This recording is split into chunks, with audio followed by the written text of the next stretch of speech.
The 8th of May 2019 is a night I will never forget. It was the night when my childhood club, a team I had chosen on a whim as a 10-year-old playing FIFA, absolutely dismantled one of the biggest clubs in the world.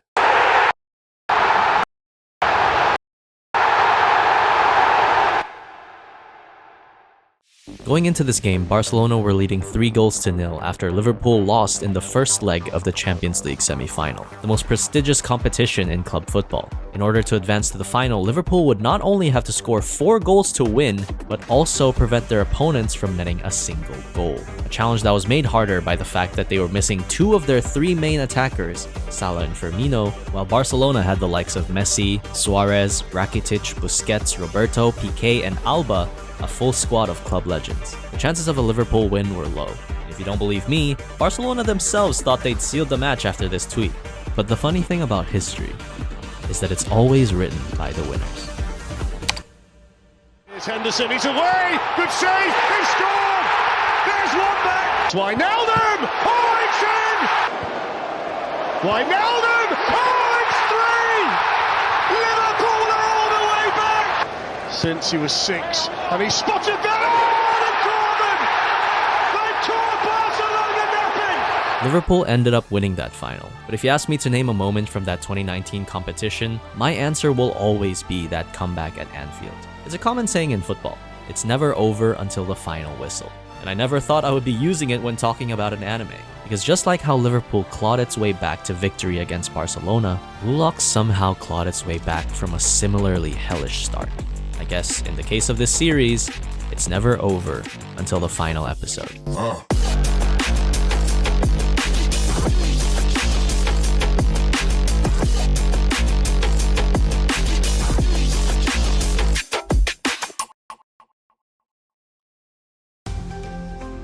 Blue Lock's U20 arc didn't have the best reputation leading up to it. The first 5 episodes were ripped apart by fans for their terrible animation, and rightfully so, it looked like garbage. Yet the hopefuls, or delusionals as they were then, still clung to this idea that they would turn it around, while pessimists like myself saw no future in it, especially with how it started. This arc began pretty similarly to episode 1, where it was a build-up to the match. It feels surreal to see people aside from the players entering the Blue Lock facility. Up until this point, Blue Lock had a Squid Game-esque vibe where we would only see the competitors. Imagine waking up day in, day out hearing, I'm so fucking angry, man! I don't know what the fuck are you talking about. "What's up? Nice to meet you, my brother. Welcome to the Thanos world." It's hard to fathom there were normal people 2 miles away from me. But what's cool is that majority of these scenes were anime originals. And it's the first time I've seen Blue Lock Season 2 edge out over the manga. The way they introduced this arc created an anticipation, an atmosphere similar to what you'd get from going to a real-life game. I really liked the build-up scene. But with 5 minutes left in this episode, it was time to leave an impression. This was regarded as the best arc in the manga. Were they going to deliver? Or were they going to prove the doubters right? I can name 2 standout moments at the start. The first was Bachira's dribbling. I was never the biggest hater of CG. I think when you use it for a small, insignificant part of the episode or anime, I don't care. And in this case, I thought it looked pretty realistic. The other highlight of this episode was Aiku making his big leap. I will repeat this as many times as I have to. The visuals were never the problem with Blue Lock. We saw it in the first few episodes that they were capable of making eye-catching stuff. The problem is that it was clearly being substituted for a lack of movement. And if you ask me to pick, have very pretty stylized frames or make the 2D people move. Trick question, motherfucker, you fell for their trap. Remember, we want both. However, it's unfair to judge them based on just 5 minutes. Maybe the next episode will change my mind. Wait.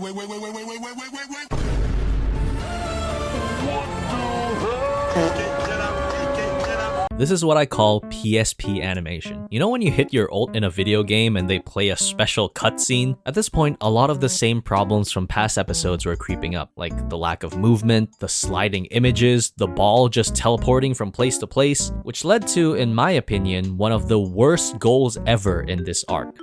Size goal. I mean, shit. They gave this man a trail of red farts. They gave this guy electroconductive feet. I don't know what those 2 are doing. And Aiku apparently has this guy on a leash. Go ahead, officer, and try to collar me. But I'm not about to come quietly.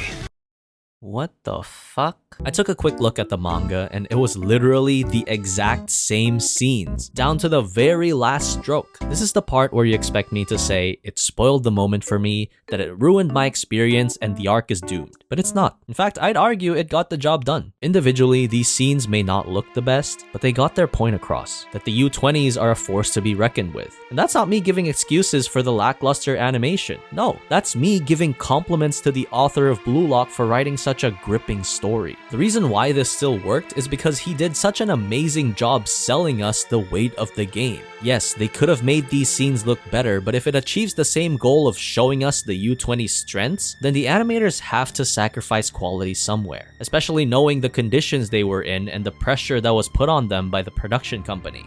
And in the end, we all know where the effort went to.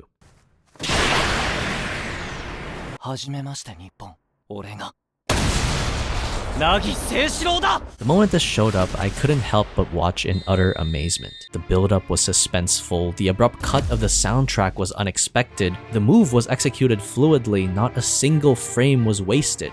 Its impact was undeniable. Much like the players after coming back from 1-0 down, I started to garner hope. Is Blue Lock finally back? Nope.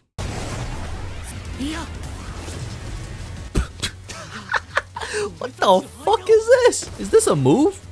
Let's dissect this. So he lifted it with his left foot. He spins around and it's stuck to his feet like glue, and that's it. That's all we got. And somehow he dribbled past two people without getting barged into. You know, this reminds me a lot of that Shido goal at the start of the season. How we saw one clip of his foot lifting up, and the next he's doing some high-level Kama Sutra. This episode focused a bunch on the individual skills that the characters have. But before that, I want to mention that every time a deep, profound explanation of flow and improvisation came up, they must have thought I'd be pulling out my notebook and taking notes, but in reality, I pulled out my phone from how bored I was. Ego. You don't have to explain to me why giving back shots to someone is a realistic improvisation strategy of one's unwavering spirit, bro. I'm just here for the hype.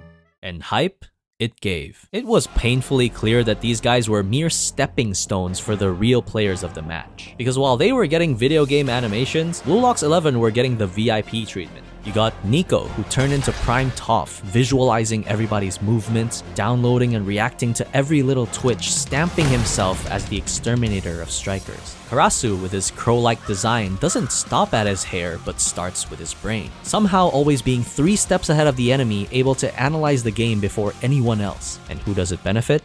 The lightning arrow of Blue Lock. Chigiri, one of my favorite characters and one of the most pivotal players in breaking defensive lines, the man who owns the right wing. These players got the recognition they deserved, but it would have all been for nothing had he not been there. Again, this goal was never the most flashy, it was never the most appealing, but the storytelling behind it, the build-up, the music, the sound effects, the visuals, the voice acting, everything had to synergize perfectly to achieve this level of drama. And as much as it looked visually average, narratively, it was beautiful.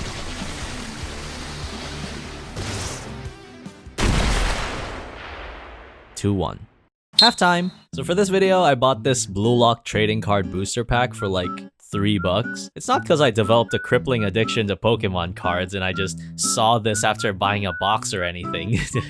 You know, definitely not. This was a business expense, so I thought it'd be fun to open this pack and see what we get. Remember, we want to get full art player cards. Doesn't matter if it's Bachira, Isagi, Kunigami, whatever. We want any of them. You ready? Okay, we got a Raichi. Ooh, Kunigami holographic card. Pretty shiny. Doesn't look like it's worth much though. We got a Nagi. Last card. Maybe if we get the full art, it's a sign that the next episode's gonna be a banger. This isn't a full art.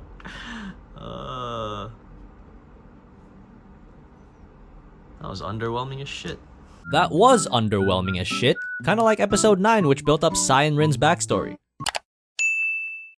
And just like that, the second half was underway. With the U20s down a goal, they had to do something. They had to unshackle the beast, unchain the demon that is Shido Ryusei. Immediately, his introduction struck a thorn in Blue Lock's plans. How can someone as unpredictable as Shido, a person who disrupts his own team's gameplay, be tempered? Before the match, Ego himself gave up on Shido, stating he was a player who was impossible to control. Impossible without Itoshi Sai. Yet again, A brilliant display of how the right soundtrack, with the right voice acting coupled with stakes and finally gorgeous looking animation results in one of the best goals we've seen so far.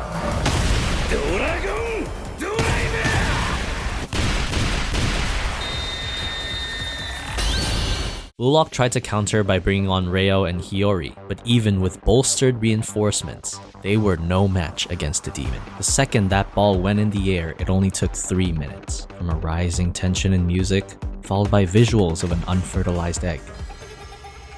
A baby's cry, a deathly quiet hush, to a surge of pure, unadulterated, ecstatic inspiration, one which can no longer be contained until all that's left is a blast, a discharge, an explosion of brilliance to produce Shido's perfect offspring, the greatest goal ever scored in this competition.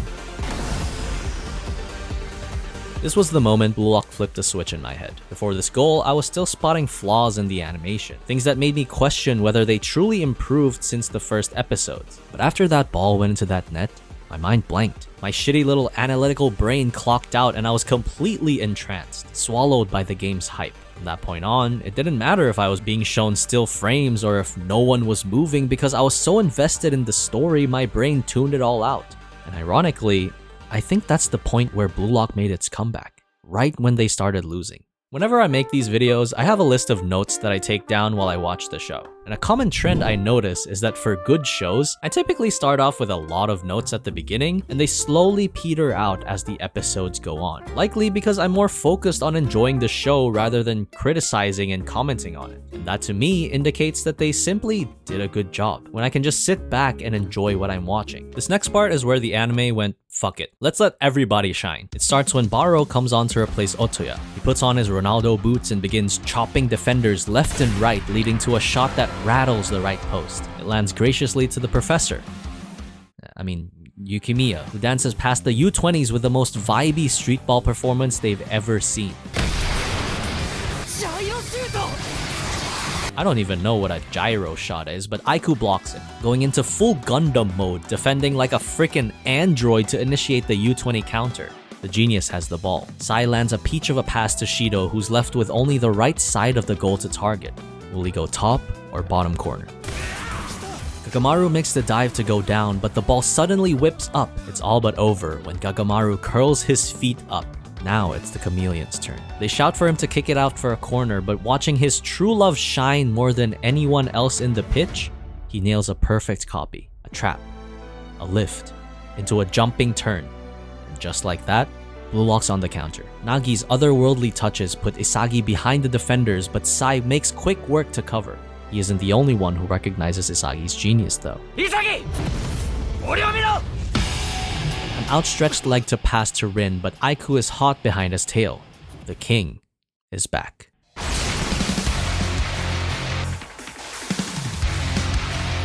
With the game tied, Itoshi Sai finally gets serious. Yes, he wasn't even serious before. He kicks it up one notch, dribbling past all the Blue Lock players in elegance, while Rin cuts off his final pass to Shido. It's Blue Lock's ball once again. This time, it's the monster. Bang bang, then Schwiff and turn and zoom. Lifts the ball up, kicks it to the ground. It's only the goalie left, goes past him, but oh! Mr. Japan Idol has evolved to Hollywood Pimp. With that, we've finally caught up to the climax.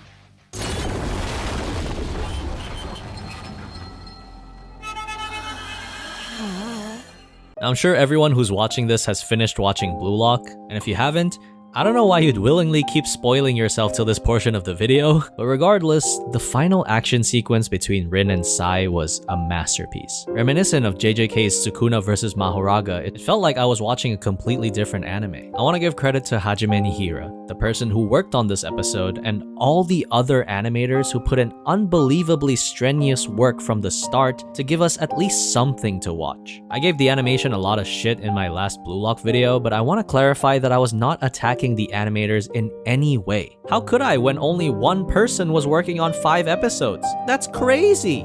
Okay, I don't know if I'm just not in on the joke, but I've seen way too many people claiming that only one guy worked on 5 episodes of Blue Lock, and that's why it's bad. Listen, if you genuinely think that's true, then Blue Lock's animation should be the least of your worries. You need to work on getting that high school diploma, my guy. No, obviously it wasn't just one guy working on the anime. Martin Kings is the animator in question, I'm assuming, who said that he was supposed to work on the layout of 5 episodes. I was supposed to be part of 5 episodes. Yeah, I did 22 cuts of just layout. But after just one, he decided to leave given the cutthroat schedule and mediocre pay. I think the pay wasn't enough because like draw the characters was tough because the character has a lot of details. So already, he did not work on all 5 episodes. And even if he did, he would have only worked on the initial layout. We're talking the rough drawings that build the framework for animation. After that, you got other people who'd probably have to refine his work, add more frames in between, add colors, add effects, and a whole slew of shit that not a single person could have feasibly done on their own, let alone with Blue Lock's terrible production schedule. I just need to make this painfully clear because this goes beyond plain idiocy, lack of comprehension, or critical thinking. It shows the dangers of misinformation and how people will believe anything they hear on the internet. I bet you 99% of people who said this got it from someone else, and that someone else was probably also misinformed. If you're wondering why I'm so mad, it's because by doing this, you're letting the real villains off the hook. Blue Lock looks like shit not because of one animator, but because the people above that animator aren't paying them well. They're not giving enough time. They're throwing away hundreds of painstakingly drawn cuts just to rush the episode out. They're the ones telling people like Martin, hey, get these 500 drawings done tomorrow. We'll probably burn most of it and pay you enough money to buy a Kit Kat. Those are the people you should be criticizing. The ones who slap their big-ass logo at the start of every episode and Blue Lock's other production committees. I'm not delusional enough to think this video will change the trajectory of Blue Lock moving forward. In fact, I'm probably never gonna be able to work with Blue Lock seeing as I've effectively called out their corporate overlords. I'm just speaking from the perspective of someone who got his career started because of a show I fell in love with. And seeing that show be desecrated and have its wings clipped as a result of greed breaks my heart just a little bit. In the end, if you think I'm being overly dramatic and it's not that bad, I'm happy you're satisfied because they're probably going to use that as an excuse to not improve. I really hope they place more care if they're making season 3, but until then, I hope you guys still enjoy watching my dumbass.